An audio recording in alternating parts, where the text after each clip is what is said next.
All right, here we go. Chapter 5 The Great Gatsby. The most awkward lunch party thing ever. When I came home to West Egg that night, I was afraid for a moment that my house was on fire. 2 o'clock, and the whole corner of the peninsula was blazing with light, which fell unreal on the shrubbery, and made thin, elongated glints upon the roadside wires. Turning a corner, I saw that it was Gatsby's house, lit from tower to cellar. At first I thought it was another party, a wild rout that had resolved itself into hide-and-go-seek or sardines in the box, with all the house thrown open to the game. But there wasn't a sound. Only wind in the trees, which blew the wires and made the lights go off and on again, as if the house had winked into the darkness. As my taxi groaned away, I saw Gatsby walking toward me across his lawn. "Your place looks like the World's Fair," I said. "Does it?" He turned his eyes toward it absently. "I've been glancing into some of the rooms. Let's go to Coney Island, old sport, in my car." "It's too late." "Well, suppose we take a plunge at the swimming pool. I haven't made use of it all summer." "I've got to go to bed." "All right." He waited, looking at me with suppressed eagerness. "I talked to Miss Baker," I said after a moment. "I'm going to call up Daisy tomorrow and invite her over here to tea." "Oh, that's all right," he said carelessly. "I don't want to put you to any trouble." "What day would suit you?" "What day would suit you?" he corrected me quickly. "I don't want to put you to any trouble, you see." "How about the day after tomorrow?" He considered for a moment, then, with reluctance, "I want to get the grass cut," he said. We both looked at the grass. There was a sharp line where my ragged lawn ended, and the darker, well-kept expanse of his began. I suspected that he meant my grass. "There's another little thing," he said uncertainly, and hesitated. "Would you rather put it off for a few days?" I asked. "Oh, it isn't about that, at least," he fumbled with a series of beginnings. "Why, I thought, why, well, look here, old sport, you don't make much money, do you?" "Not very much." This seemed to reassure him, and he continued more confidently. "Well, I thought you didn't, if you'll pardon my well, you see, I carry on a little business on the side, a sort of sideline, you understand, and I thought that if you don't make very much, you're selling bonds, aren't you, old sport?" "Trying to." "Well, this would interest you. It wouldn't take up much of your time, and you might pick up a nice bit of money. It happens to be a rather confidential sort of thing." I realize now that under different circumstances, that conversation might have been one of the crises of my life. But because the offer was obviously and tactlessly for a service to be rendered, I had no choice except to cut him off there. "I've got my hands full," I said. "I'm much obliged, but I couldn't take on any more work." "You wouldn't have to do any business with Wolfsheim." Evidently he thought that I was shying away from the connection mentioned at lunch, but I assured him he was wrong. He waited a moment longer, hoping I'd begin a conversation, but I was too absorbed to be responsive, so he went unwillingly home. The evening had made me light-headed and happy. I think I walked into a deep sleep as I entered my front door. So I didn't know whether or not Gatsby went to Coney Island or for how many hours he glanced into rooms while his house blazed gaudily on. I called up Daisy from the office next morning and invited her to come to tea. "Don't bring Tom," I warned her. "What?" "Don't bring Tom." "Who is Tom?" she asked innocently. Right, like she just forgot who her husband is. No, they're just being goofy. The day agreed upon was pouring rain. At 11 o'clock, a man in a raincoat dragging a lawnmower tapped at my front door and said that Mr. Gatsby had sent him over to cut my grass. This reminded me that I had forgotten to tell my Finn to come back, so I drove into West Egg Village to search for her among soggy whitewashed alleys and to buy some cups and lemons and flowers. The flowers were unnecessary, for at 2 o'clock a greenhouse arrived from Gatsby's, with innumerable receptacles to contain it. An hour later the front door opened nervously, and Gatsby, in a white flannel suit, silver shirt, and gold-colored tie, hurried in. He was pale, and there were dark signs of sleeplessness beneath his eyes. "Is everything all right?" he asked immediately. "The grass looks fine, if that's what you mean." "What grass?" he inquired blankly. "Oh, the grass in the yard." He looked out the window at it, but judging from his expression, I don't believe he saw a thing. "Looks very good," he remarked vaguely. "One of the papers said they thought the rain would stop about 4. I think it was the Journal. Have you got everything you need in the shape of tea?" I took him into the pantry, where he looked a little reproachfully at the Finn. Together we scrutinized the 12 lemon cakes from the delicatessen shop. "Will they do?" I asked. Of course, they're fine. And he added hollowly, old sport.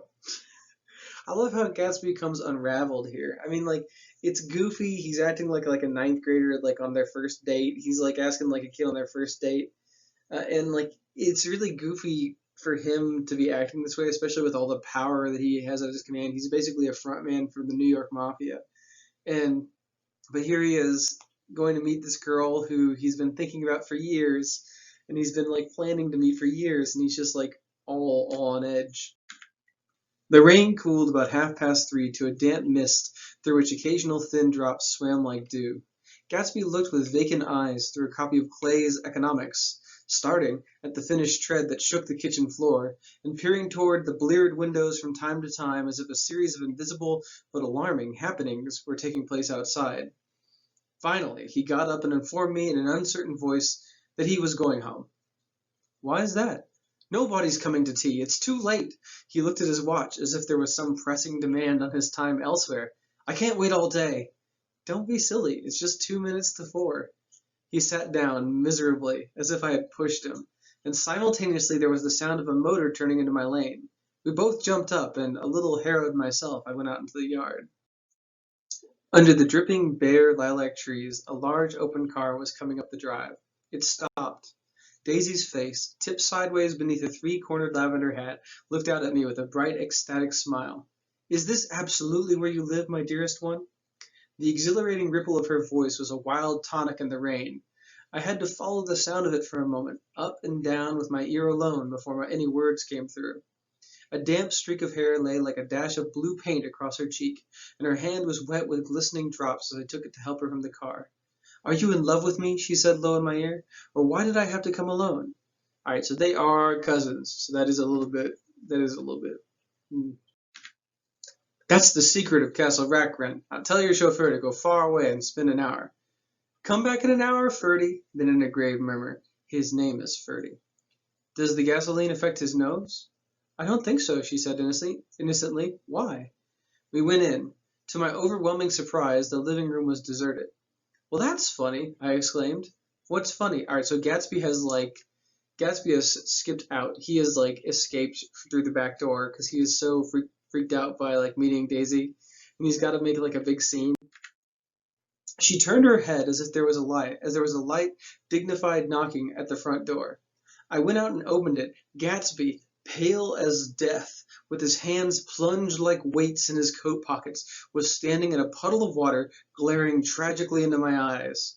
With his hands still in his pockets, he stalked by me into the hall, turned sharply as if he were on a wire, and disappeared into the living room. It wasn't a bit funny. He describes it in a way that sounds pretty funny. Aware of the loud beating of my own heart, I pulled the door to against the increasing rain. For half a minute there wasn't a sound. Then from the living room I heard a sort of choking murmur and part of a laugh, followed by Daisy's voice on a clear artificial note. I certainly am awfully glad to see you again. A pause. It endured horribly.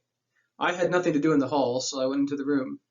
Gatsby, his hands still in his pockets, was reclining against the mantelpiece in a strained counterfeit of perfect ease, even of boredom.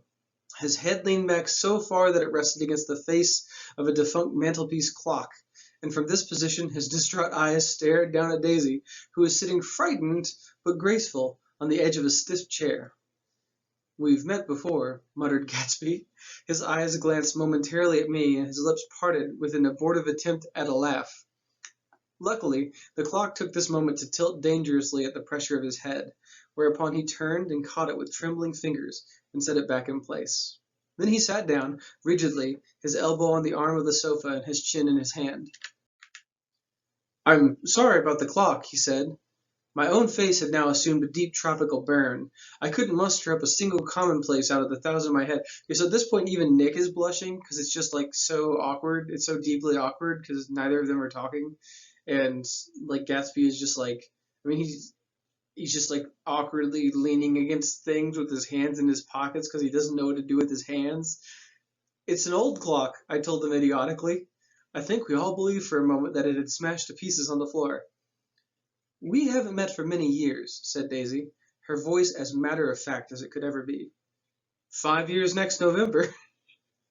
I love that. Daisy's like, yeah, we haven't seen each other in a while. And Gatsby's like, yep, 5 years next November. Yeah, and 5 years, 30 days, and 12 minutes. The automatic quality of Gatsby's answer set us all back at least another minute. I had them both on their feet with a desperate suggestion that they help me make tea in the kitchen when the demoniac Finn brought it in on a tray. All right, so Nick's like, all right, hey, how about we all just go and make some tea together?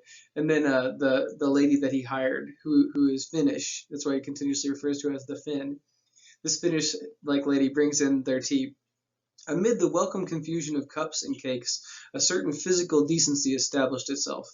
Gatsby got himself into a shadow, and while Daisy and I talked, looked conscientiously from one to the other of us with tense, unhappy eyes. However, as calmness wasn't an end in itself, I made an excuse at the first possible moment and got to my feet. "Where are you going?" demanded Gatsby in immediate alarm. "I'll be back. I've got to speak to you about something before you go."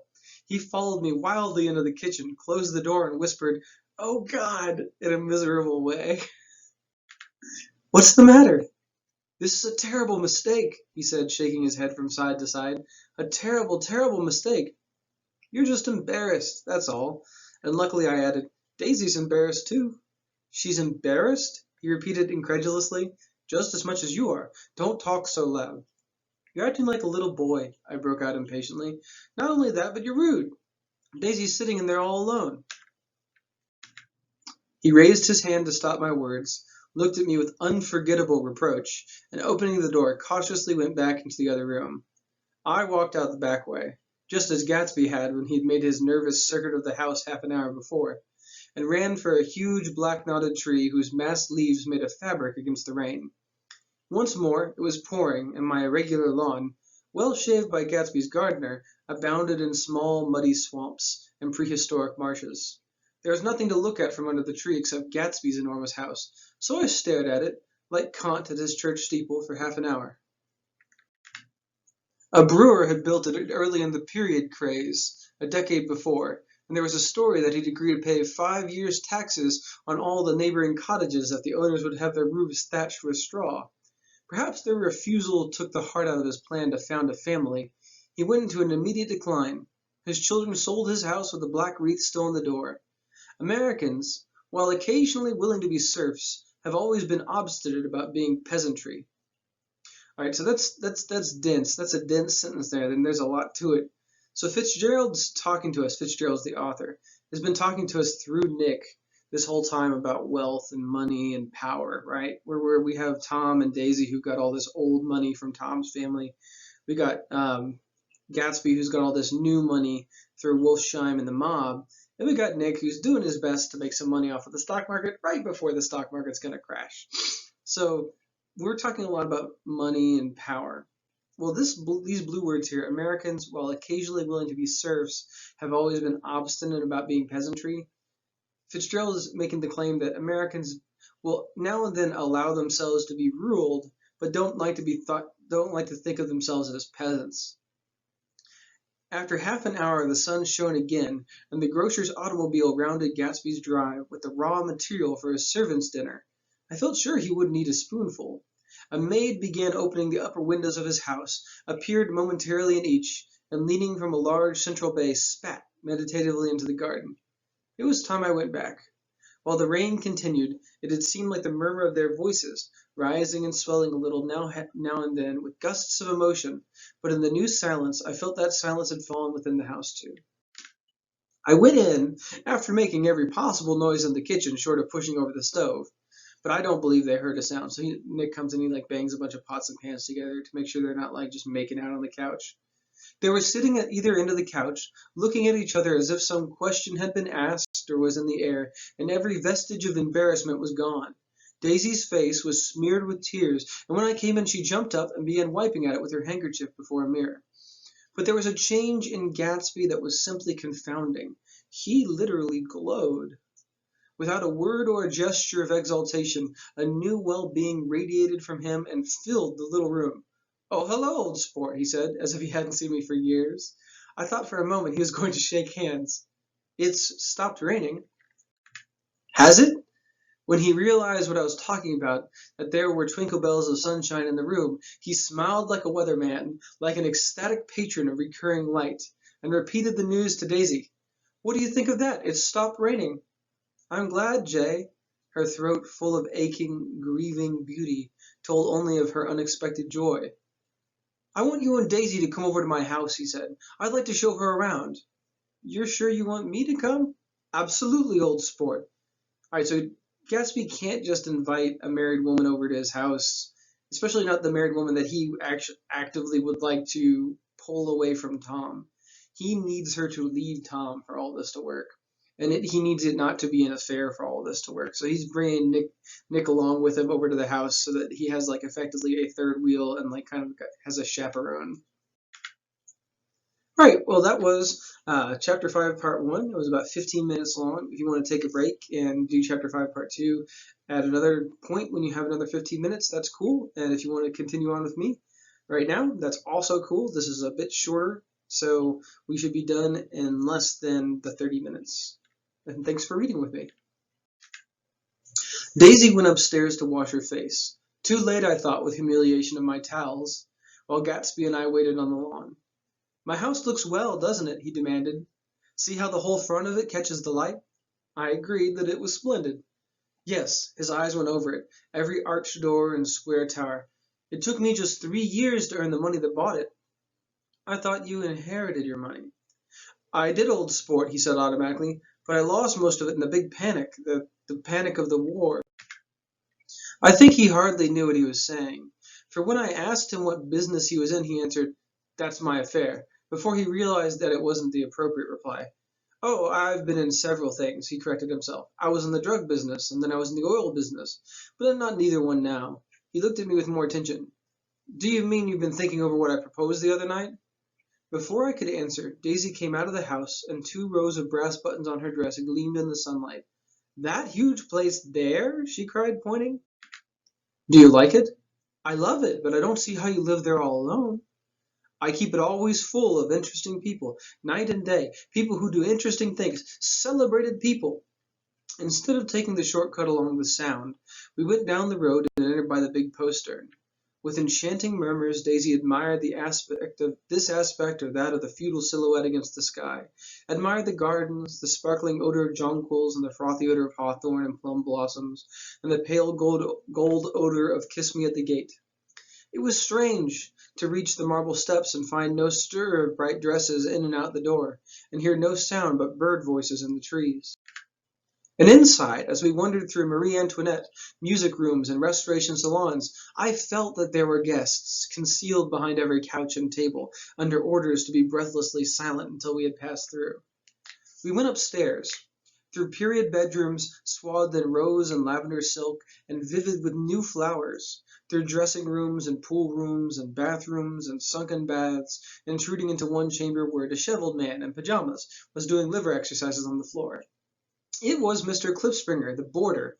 I had seen him wandering hungrily about the beach that morning. Finally, we came to Gatsby's own apartment, a bedroom and a bath and an Adams study, where we sat down and drank a glass of some chartreuse he took from a cupboard in the wall. He hadn't once ceased looking at Daisy, and I think he revalued everything in his house, according to the measure of response it drew from her well-loved eyes. Sometimes, too, he stared around at his possessions in a dazed way, as though in her actual and astounding presence none of it was any longer real. Once he nearly toppled down a flight of stairs. His bedroom was the simplest room of all, except where the dresser was garnished with a toilet set of pure dull gold. Daisy took the brush with delight and smoothed her hair, whereupon Gatsby sat down and shaded his eyes and began to laugh. It's the funniest thing, old sport," he said hilariously. "I can't when I try to." He had passed visibly through 2 states and was entering upon a third. After his embarrassment and his unreasoning joy, he was consumed with wonder at her presence. He had been full of the idea so long, dreamed it through right to the end, waited with his teeth set, so to speak, at an inconceivable pitch of intensity. Now, in the reaction, he was running down like an overwound clock. Recovering himself in a minute, he opened for us 2 hulking patent cabinets, which held his mass suits and dressing gowns and ties and his shirts, piled like bricks in stacks a dozen high. I've got a man in England who buys me clothes. He sends over a selection of things at the beginning of each season, spring and fall. So he like pulls all these shirts. He took out a pile of shirts and began throwing them, one by one, before us, shirts of sheer linen and thick silk and fine flannel, which lost their folds as they fell and covered the table in many-colored disarray. While we admired, he brought more, and the soft, rich heap mounted higher, shirts with stripes and scrolls and plaids and coral and apple green and lavender and faint orange with monograms of Indian blue. Suddenly, with a strained sound, Daisy bent her head into the shirts and began to cry stormily. "They're such beautiful shirts," she sobbed, her voice muffled in the thick folds. "It makes me sad because I've never seen such beautiful shirts before." All right, so she's not just like freaked out by these shirts. She's not crying because of the shirts. Daisy chose Tom. She settled hard for Tom because he had money and he could keep her living the lifestyle she lived as a wealthy young daughter of somebody in Louisville when she was growing up. She settled for Tom because of his money. Gatsby is effectively showing her, here I am, I've come back, I'm still alive, I didn't die in the war, and I'm as loaded as the guy you settled for. Daisy's crying because this is the life that she couldn't have, that she couldn't wait for. After the house, we were to see the grounds and the swimming pool and the hydroplane and the midsummer flowers, but outside Gatsby's window it began to rain again, so we stood in a row looking at the corrugated surface of the Sound. "If it wasn't for the mist, we could see your home across the bay," said Gatsby. "You always have a green light that burns all night at the end of your dock." Daisy put her arm through his abruptly, but he seemed absorbed in what he had just said. Possibly it had occurred to him that the colossal significance of that light had now vanished forever.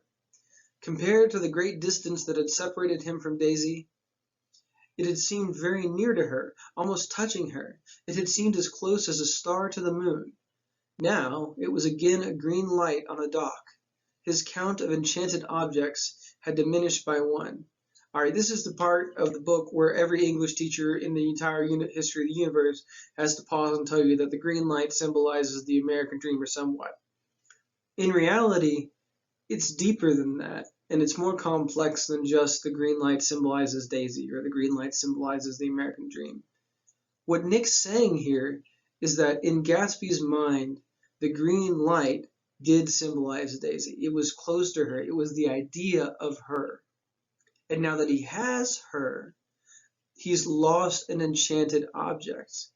So not only can the green light symbolize Daisy for Gatsby, but the way that it shifted in its meaning in this moment where he looks out with her, he has the girl he's always dreamed of, he's finally got her within his reach.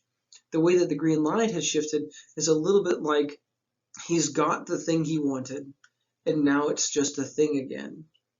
And when you listen to Fitzgerald describe Gatsby and Daisy, that's how it is with her too. Now that he has the reality of Daisy, the idea of Daisy kind of lingers on, but it's not there anymore. It's not pure because she's a human being. She's a real person, so she could never be as giant in his mind as his idea of her was. She can never live up to the dream of her. I began to walk about the room, examining various indefinite objects in the half-darkness. A large photograph of an elderly man in yachting costume attracted me, hung on the wall over his desk. "Who's this?" That's Mr. Dan Cody, old sport." His name sounded faintly familiar. "He's dead now. He used to be my best friend years ago." There was a small picture of Gatsby, also in yachting costume, on the bureau. Gatsby with his head thrown back defiantly, taken apparently when he was about 18. "I adore it!" exclaimed Daisy. "The pompadour! You never told me you had a pompadour, or a yacht." The pompadour is a haircut. "Look at this," said Gatsby quickly. "Here's a lot of clippings about you." They stood side by side examining it. I was going to ask to see the rubies when the phone rang and Gatsby took up the receiver. All right, so Nick's being a little bit sarcastic here. I was going to ask to see the rubies like from his time in Europe when he said he collected rubies. So Gatsby gets a call, all right, and he takes this call, and it's pretty clearly a call about mafia business.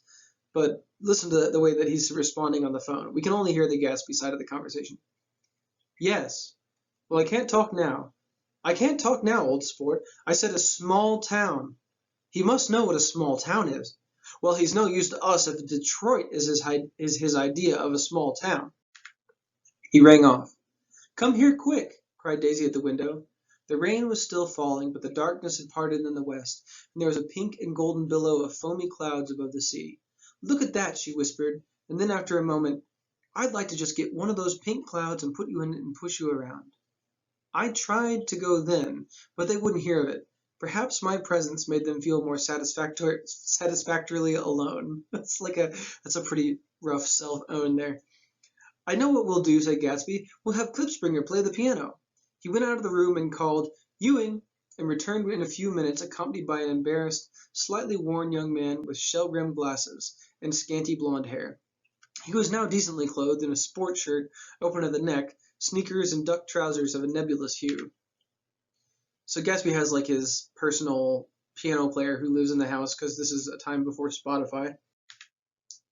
Did we interrupt your exercises? Inquired Daisy politely. I was asleep, cried Mr. Klipspringer in a spasm of embarrassment. That is, I've been asleep. Then I got up. Klipspringer plays the piano, said Gatsby, cutting him off. Don't you, Ewing, old sport? I don't play well. I hardly play at all. I'm all out of practice. We'll go downstairs, interrupted Gatsby. He flipped a switch. The gray windows disappeared as the house glowed full of light.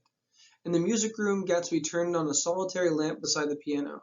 He lit Daisy's cigarette from a trembling match and sat down with her on a couch far across the room where there was no light save what the gleaming floor bounced in from the hall. When Klipspringer had played The Love Nest, he turned around on the bench and searched unhappily for Gatsby in the gloom. I'm all out of practice, you see. I told you I couldn't play. I'm all out of practice. Don't talk so much, old sport, commanded Gatsby. Play! In the morning, in the evening, ain't we got fun? Outside the window was loud, and there was a faint flow of thunder along the sound.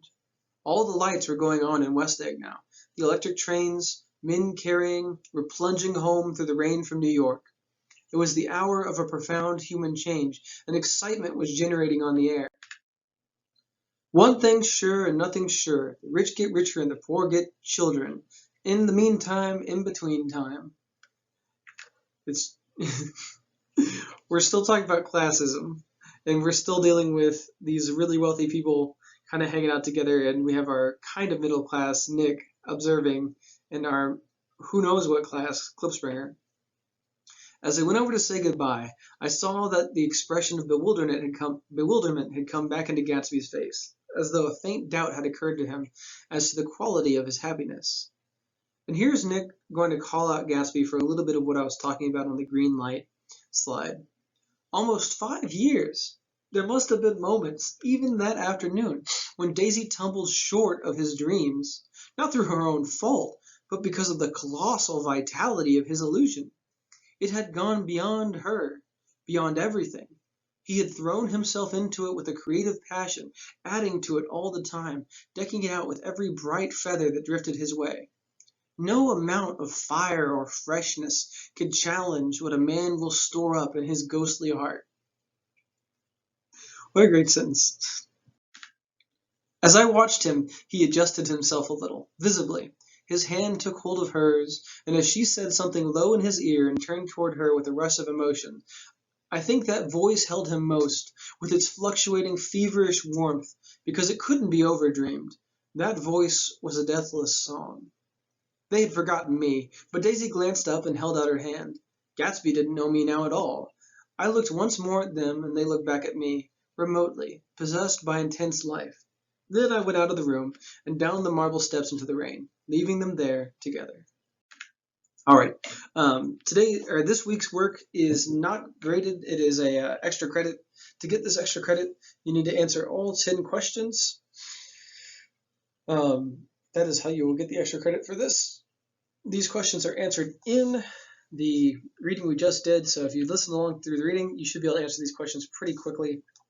Thank you for listening through, and I hope you guys have a good morning, afternoon, or evening, or late night, like I am at this 2 a.m. recording.